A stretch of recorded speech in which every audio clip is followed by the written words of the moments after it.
Hey friends, welcome back to my channel, or welcome if you're new here. My name is Jules, and this is another Cozy Mystery Reading vlog. I am back with another round of reading books that I acquired from my mother. These are the first in a Cozy Mystery series. I have selected 3 more books, and I am making my way through these. I am almost done with the ones that I got from her when she moved in. So my plan is I have these 3 for this month. I have 3 picked out for September and 3 picked out for October, and then I only have 2 left after that. So I will be done reading the books that I got from her by November. Never fear, I am still going to do my reading the first in a series Cozy Mystery vlogs. So they just won't be ones for my mother because I will have gone through all those. There are plenty of Cozy Mystery authors out there and books that I have not even touched yet that I want to read. So there will still be plenty of cozy vlogs going on over here. Okay, so the 3 I picked out for this round, I picked out Murder with Fried Chicken and Waffles by A.L. Herbert. I picked A Dark and Stormy Murder by Julia Buckley. I have read from this author before. I do know that I like her writing, so we'll see if I like this series. And then I picked out Death of a Kitchen Diva by Lee Hollis. So I think the one I'm going to start with is Murder with Fried Chicken and Waffles because it looks like a picnic. And it's still kind of summery out, so we're going to go with this one. So this one says, Halia Watkins has her hands full cooking, hosting, and keeping her boisterous young cousin, Wei Vaughn, from getting too sassy with customers. Having fast-talking entrepreneur Marcus Rand turn up in her kitchen is annoying enough when he's alive, but finding his dead body face down on her ceramic tile after hours is much worse. Marcus had his enemies, and the cast iron frying pan beside his corpse suggests that at last, his shady business deals went too far. Halia is desperate to keep Sweet Tea's name out of the sordid spotlight, but her efforts only make Wei Vaughn a prime suspect. Now, Halia will have to serve up the real villain before the killer returns for a second helping. I don't know if her name is Halia or Halia. I feel like it's Halia because it's Halia. Leah is how I would sound it. Halia. Halia. I don't know. But I have the audio for this, so we will see whenever I start listening to it. So when I come back with my updates, I will say her name correctly because I will know it by then. Okay, I will be back when I have some thoughts on this. Hey guys, I am back with an update. I DNF'd this book.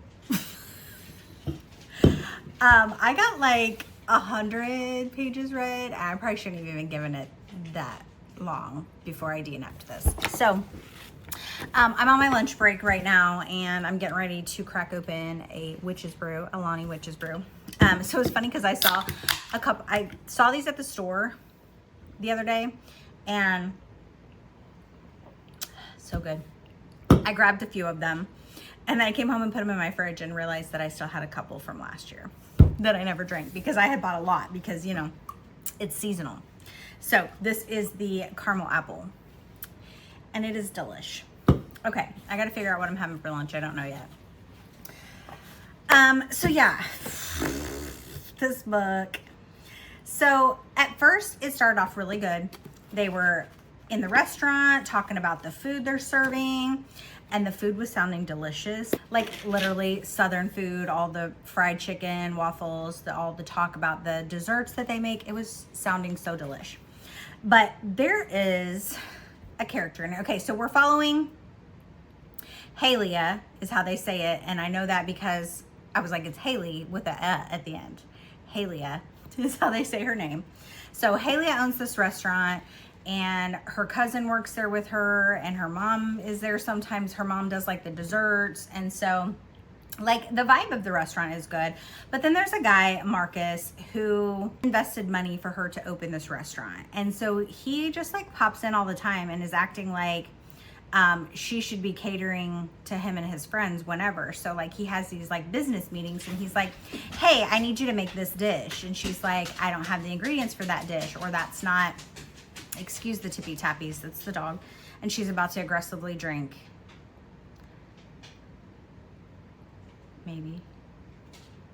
Maybe not. Okay. And so she's like, I don't have those ingredients. And he's like, well, I really want to impress this person. You need to get this stuff. And so she finds a way. Oh, there it is.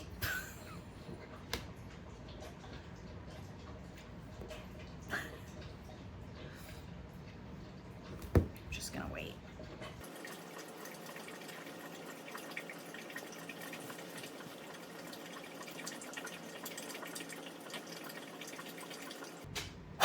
Okay.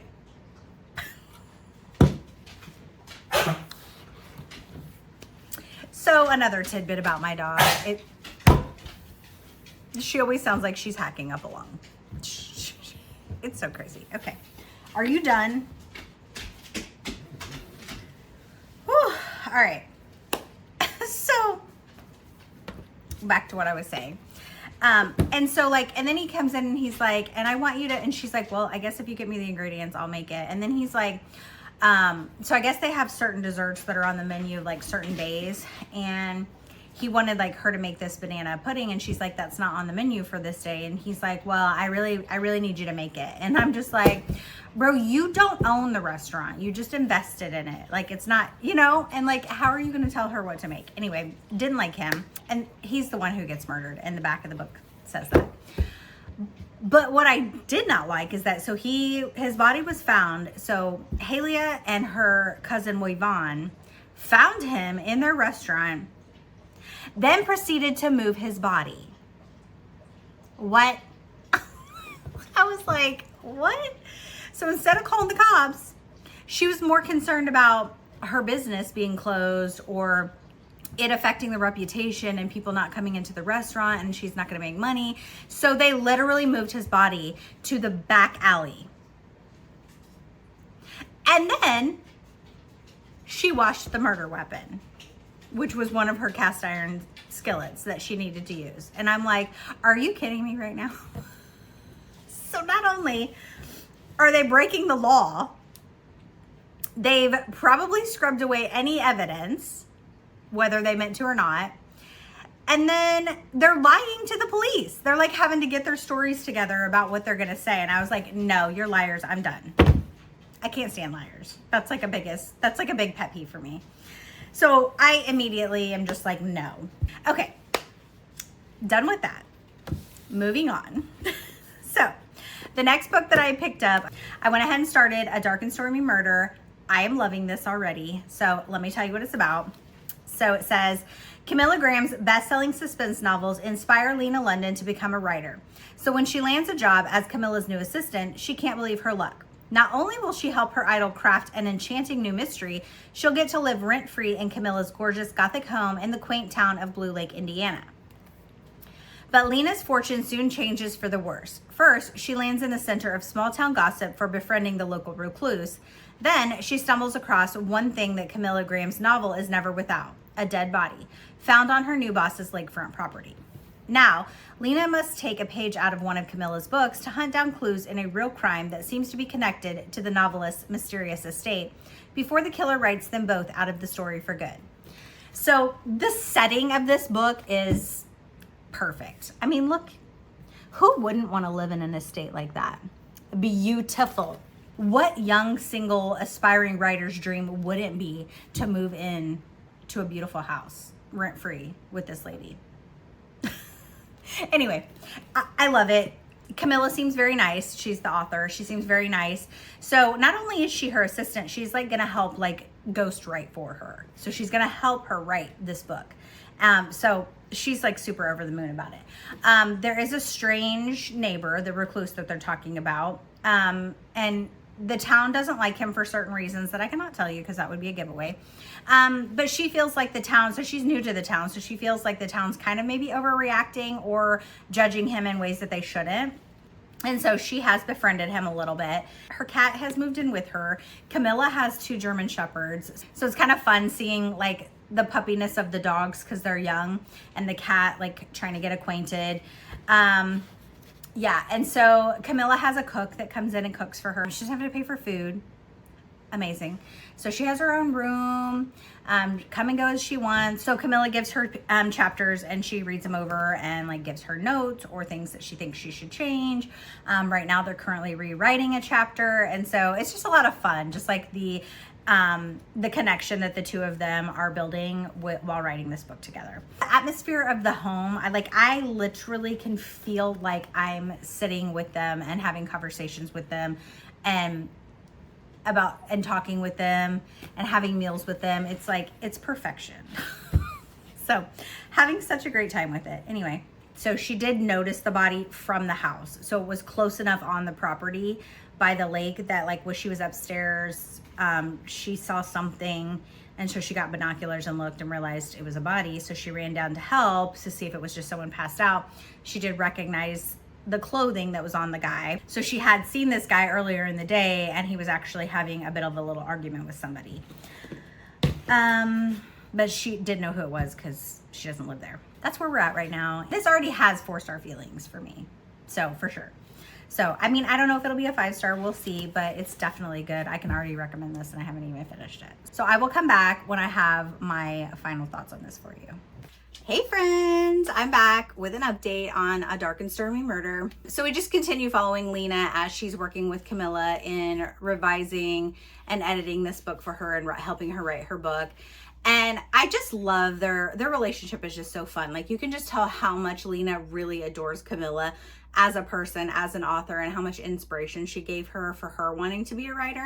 And of course, Camilla really likes Lena and thinks she's a great person and thinks she's a great writer. And they just have a great relationship. There's a little side situation with the neighbor that everyone in town has an issue with. So I can't really go into that because that would be spoilers. But just know that Lena doesn't believe any of it, and she like sees the good in him and doesn't understand why people would be so judgmental of him. So that's kind of very nice. So this situation that arises with him, he kind of needs some help putting some pieces together and finding something that's happening with his situation. So Camilla and Lena are actually trying to help him. And then the situation that's going on with the dead body, there's some things happening around the house that they don't know why. And, you know, with kind of like people sneaking around and being in the area when they shouldn't be. And so they're trying to figure out what's going on with that. And also cannot really tell you anything about that because it would be a big spoiler, but just know they figure that out and who is responsible for the murder. I did not guess who it was. So, which is fine because I usually do not guess who the killer is in Cozy Mysteries, and that's fine because I'm usually just in it for the story. So I had a fabulous time with this. I am giving this 5 stars, highly recommend. I'm definitely going to continue in the series. So I really do enjoy Julia Buckley's writing. She also has an Undercover Deep Dish mystery series that I like. It's The Big Chilies, the first one, Chatter Off Dead, and then Putting Up with Murder. The 4th book in this series doesn't look anything like these. Nothing at all. Size or artwork. And it's kind of annoying. This was on my wish list because I wanted the 4th book, even though it doesn't look anything like it. I didn't realize it wasn't the same size. I don't know why I didn't, but it looks nothing like these. But it was on my wish list, and for my birthday, Corinna bought it for me. It's A Fatal Fettuccine. I've been wanting this forever, and I've just been putting it off. It doesn't look anything. It doesn't look anything like it. Why? Why did you make your last book in the series like this? Like, that makes no sense. You can't even find, there are no other alternative covers for these 3 books. Like, they just don't match. Anyway, that aside, this is a great series as well. So I do need to now catch up. So I've only read the first in the series, but I did have all these because my mom already had all of these, but this one came out after she had already bought all these. So anyway, so this looks like the second one is a Christmas book. So I'm probably going to read the second one this coming Christmas. And the last book I'm going to pick up for this vlog is Death of a Kitchen Diva by Lee Hollis. I have not read from this author before. So it says, single mom Haley Powell is barely keeping her leaking roof over her head when her boss at the Island Times gives her a new assignment. taking over the paper's food column. Haley's not sure she has the chops. She's an office manager, not a writer, even if her friends clamor for her mouth-watering potluck dishes. But the extra income is tempting, and Haley's chatty first column is suddenly on everyone's menu, with one exception. When rival food writer Karen Applebaum is found face down, dead in a bowl of Haley's creamy clam chowder, all signs point to Haley. To clear her name, she'll have to enlist some help, including her BFFs, a perpetually pregnant lobster woman, and a glamorous real estate agent. As she whips up a list of suspects, Haley discovers a juicy secret with the victim and finds herself in a dangerous mix with a cold-blooded killer. Includes 7 delectable recipes from Haley's kitchen. We love that. We love that. Let's see what kind of recipes are back here.